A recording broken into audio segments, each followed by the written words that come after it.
Stories in games have come a long way from the bleeps and bloops of the classic age to the cinematic taradiddles of the modern age.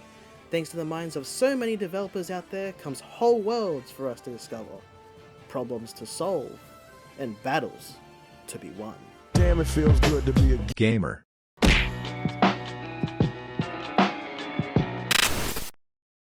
Hello everyone and welcome to The Grind Spot, presented by yours truly. In this episode, I am going to discuss a topic so common to gaming and perhaps outside of the medium too. Video games have set themselves apart from movies, books, TV shows, anime, and animation, a fine line that is often overlapped. These worlds have become so immersive that sometimes you are required to play consecutive installments just to get the broader picture of the narrative. Of course, this isn't necessary. You can go into a game and not give two flying fucks about the story. Or you might just want to experience the one in the series. That's fine. But, hypothetically speaking, you love a franchise and you've stuck by it for a long time. What could possibly go wrong? Here are some scenarios that could lead to you dropping your beloved franchise. Now, this is subjective, because what makes an experience depends on the person entirely. You can have a lot of people hating one particular game, and then you can have a small minority enjoying it, and vice versa. This can be a legitimate fear for some people, as certain franchises have dropped in quality over time. If the narrative carries the serious, then occasionally this can affect the overall quality. Some franchises have gone through a transitional period, be it because of a new demographic, or they think the formula has gone stale. Either way, this is always a divisive move for fans. Similar to the second point, this is when a franchise has become so oversaturated with content that it has become overwhelming to its fans and possibly newcomers, despite the notion of quality. Now, I'm just listing down the basic reasons. There are many other different justifications on why people would drop a series. Some are more petty than others, but that's a different can of worms. So, what is this drop-off point? TLDR, if you don't like it, just don't buy it. The best way I can describe the, drop-off point is a state where you would abandon or engage casually with a franchise you're a fan of. Basically, it's the opposite of sunk cost fallacy, where you feel like you can't leave a franchise because of how much time you've invested in it. And, well, since there is likely a term I don't know for the thing I'm talking about, I'm going to refer it to as the drop-off point, so deal with it. I ain't gonna let it get to me, I'm just gonna creep. Now, the title also mentions the ideal drop-off point, which, honestly, it's a very subjective thing, since I'm not going to tell you how to engage with the things you like. Because of that, I'll be mostly speaking in first person.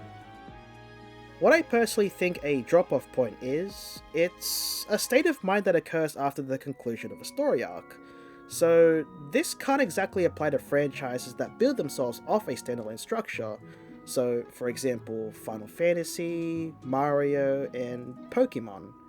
All stories have the same formula of beginning, middle, and end, and singular stories within an arc can be either one of those things. But, like everything at some point, it has to reach a conclusion.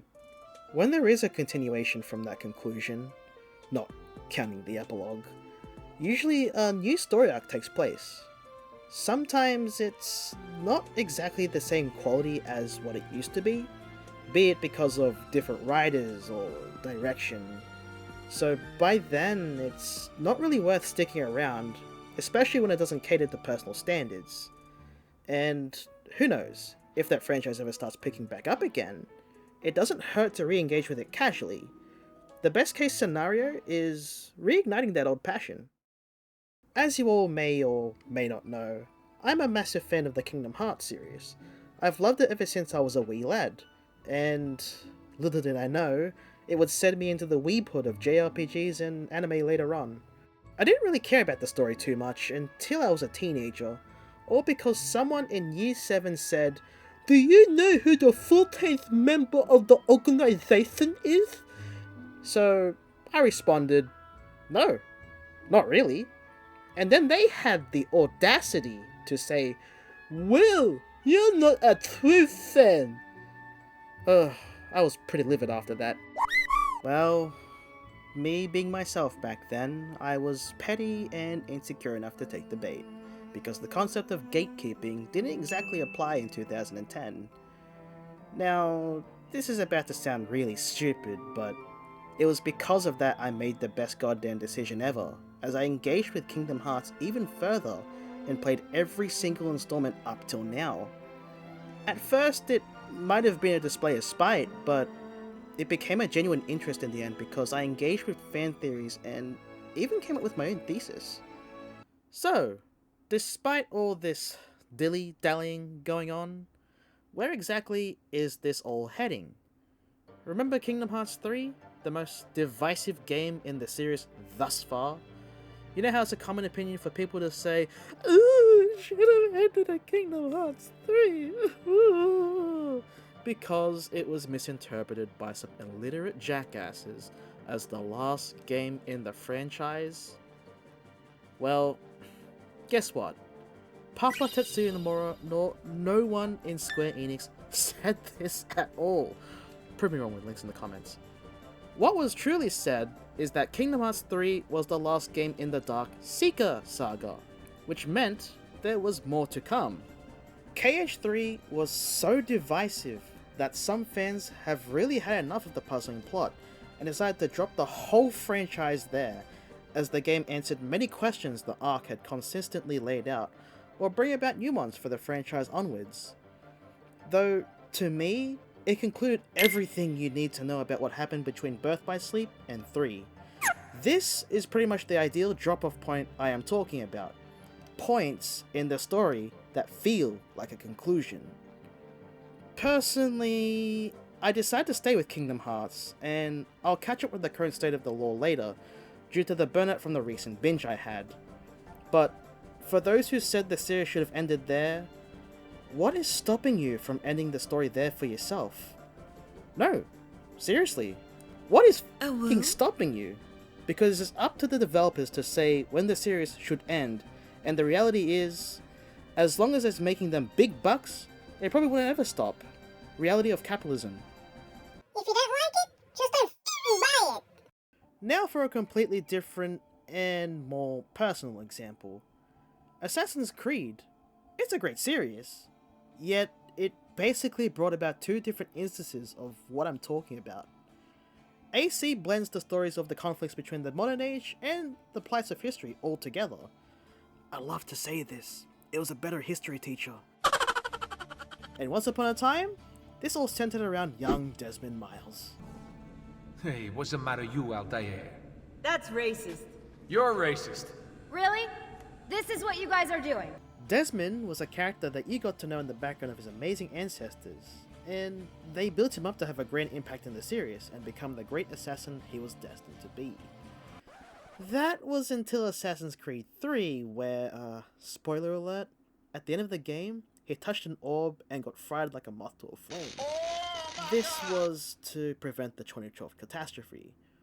This in turn freed an ancient, quote-unquote, goddess who gets killed in the comics later on.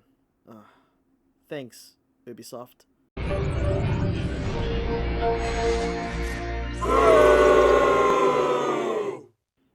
After that, I just couldn't care about the modern narrative anymore, and I only played it casually for the self-contained stories because who wouldn't want to be a pirate assassin or fight in the French Revolution? That shit sounds cool, man!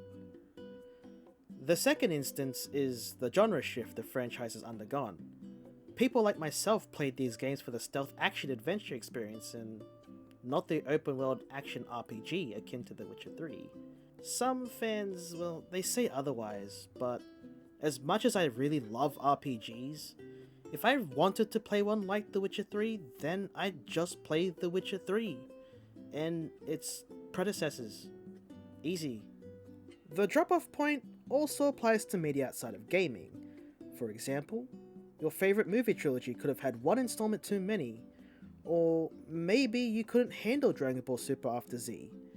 These things tend to happen a lot more commonly than you might expect, especially when you believe something is testing your own personal patience. But it's, as I said before, it doesn't hurt to re-engage with it casually. The best case scenario is reigniting that old passion. And that is pretty much all I'm going to say on the matter. If you have any personal experiences you'd like to share, please comment on the video below. Or you can comment whatever you like. Yeah. Don't forget to like, subscribe, and slap that bell for more content from Right Hook Productions. Anf signing out. See you around.